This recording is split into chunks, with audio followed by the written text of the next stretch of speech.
Hey there, welcome to East and West. Let's talk about War of the Arrows. Released in 2011, where it actually won in a number of categories in the Korean Blue Dragon and Daejeon Film Awards, including being nominated for Best Picture both times, this is a historical action film set during the second invasion of the Joseon Empire by the Manchu dynasty. Also released under the title of Arrow, the Ultimate Weapon, and I can see why they changed that, the plot of the film is as follows. After watching his father get executed for treason, a young boy named Nam Yi and his sister are raised by a wealthy family in the north of the Joseon Empire. 13 years later, the Manchu army invades, kills off most of the village, and enslaves the rest of them, including Nam Yi's sister, his brother-in-law, and a number of his other companions. So now armed only with a bow and archery skills that border on the superhuman, Nam Yi sets out to rescue everybody he knows from the invaders. Now, as I said, this film actually won a number of awards when it was released, most of which were in the categories involving Best Actors and Actresses. And yeah, that sounds about right. I don't think there is a single actor in this film that isn't absolutely astounding. Even most of the side actors are great.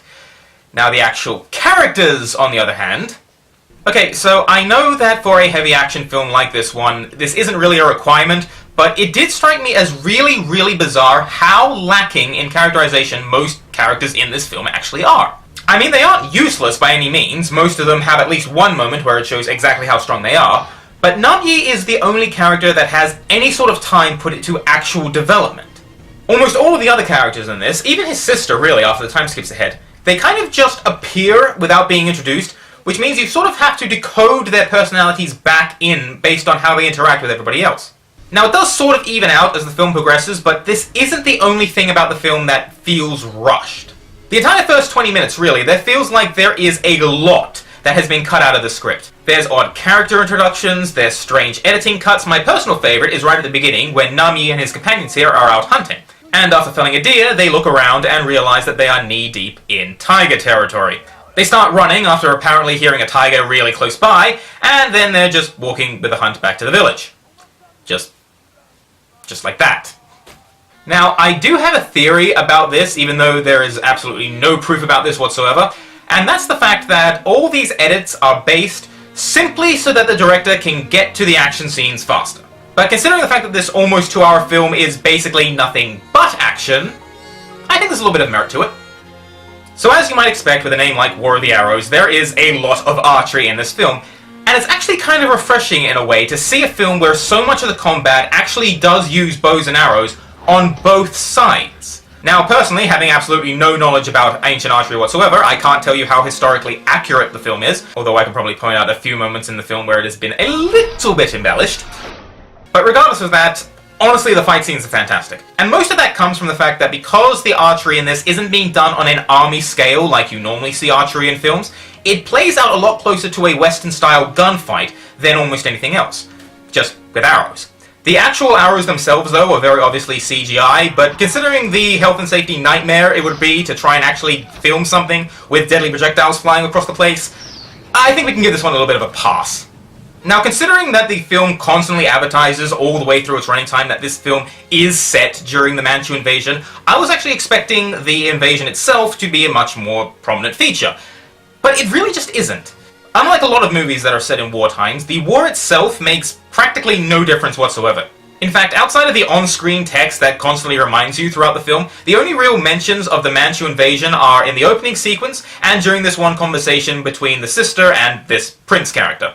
But even during these moments, they never go into the details surrounding the conflict. So if you're an audience member and you don't already know the historical impact of this particular war, it still makes sense as a story, but it means that any weight that might have come from actually being set during this time period is basically completely wasted.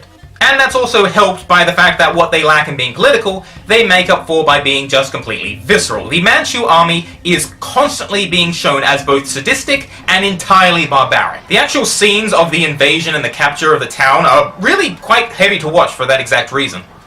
The prince character I mentioned before is completely self-centered. There's this general that lies to the people he's captured and just makes a game out of killing them afterwards. They're all just completely one note. The only one that isn't a completely irredeemable jerk is this other general, who is basically the closest this film gets to an actual antagonist.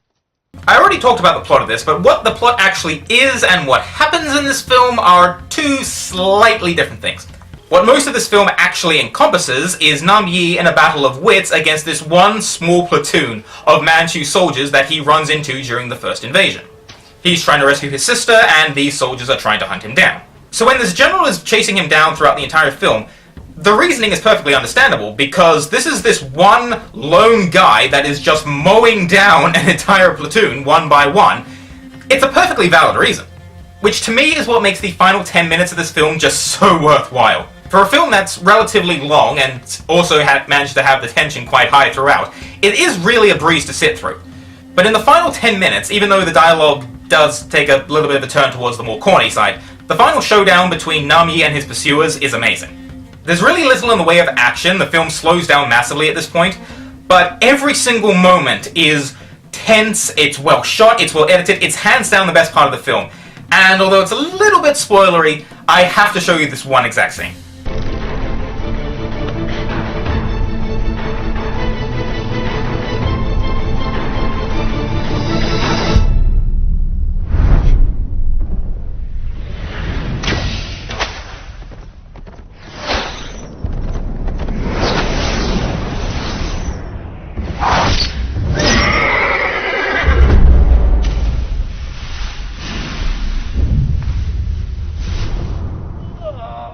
Completely tragic, but damn, that was a cool shot.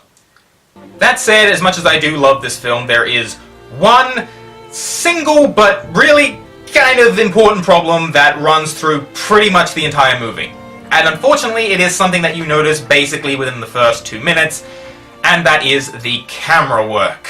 The camera in this film will not ever stop moving. Even in scenes where, technically speaking, it should be a still shot, it's still shaking. But these moments, while slightly irritating, pale in comparison to the action scenes. Shaky cam has got absolutely nothing on this. There is no control, there is no stabilization, there is no smooth movement of any sort of things. If the director came out and said, no, we actually did just film these things with a handheld camera, I wouldn't be surprised in the slightest. And what's doubly bizarre is the fact that the editing almost kind of makes up for it. The shot direction, the frame editing, basically everything from an actual macro level is fantastically well done for an action film. Like, really, it's completely top-notch. It's some of the best I've seen this year. So much so that even with the cameraman constantly looking like he's pretending to have a seizure, the action is still completely clean. It's easy to follow, it's smooth, even when the pace of it starts getting picked up a bit. There is never a moment where you're confused about what's happening. You are always able to constantly follow what is going on screen. It's really quite incredible. I just wish I could watch it and not feel like my eyes are going to tire themselves out between each act.